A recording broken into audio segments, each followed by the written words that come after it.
జై శ్రీరామ్ ఫ్రెండ్స్, ఈరోజైతే మన దగ్గరకు ఒకటి రెడ్మీ నోట్ 10 ప్రోని అయితే వచ్చింది. మీకు చూపెడతా. మదర్ బోర్డ్ని చూడండి, చాలా డ్యామేజ్ చేసిర్రు వీళ్ళు.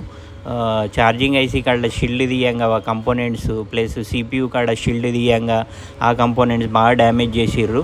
దీనివల్ల ఏమవుతుందంటే మనకు వర్క్ పెరుగుతుంది. ఇంట్లో బోర్డులో షార్టింగ్ తీసి సిపియూ కరెక్ట్గా వీళ్ళు రిబాల్వ్ చేయలేదు.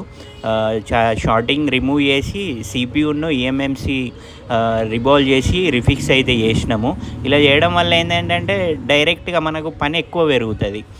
దీనిలో ఏంటంటే రెగ్యులర్గా వచ్చే ప్రాబ్లం ఏంటంటే సిపియూది ఉంటుంది. సిపియూ ఏంటంటే తొందరగా అయిపోతుంది, కానీ వీళ్ళు చేసిన పనికి మనకు ఒక 3-4 అవర్స్ అయితే దీనిలో కష్టపడుడు జరిగింది. దీన్ని అయితే కంప్లీట్గా సిపియూని EMMC plus charging IC shorting ఇవన్నీ తీసి కంప్లీట్గా ఫోన్ అయితే ఓకే చేసినాము. ఫ్రెండ్స్, మీ దగ్గర కూడా మొబైల్కి సంబంధించి డిస్ప్లే ఛార్జింగ్ ఏమన్నా ఉంటే మన శ్రీ రిద్ధి మొబైల్ జగిత్యాల అయితే విజిట్ కాండి. జగిత్యాల డిస్టిక్ వాళ్ళు కానీ జగిత్యాల చుట్టుపక్కల గ్రామాల వాళ్ళు కానీ ఎవరన్నా ఈ రీల్ చూస్తే కంపల్సరీ లైక్ చేసి షేర్ చేయండి. ఎందుకంటే మీ ఫ్రెండ్స్కి కూడా ఇలాంటి ఏమైనా ప్రాబ్లం వచ్చినప్పుడు అయితే ఇది యూజ్ అవుతుంది.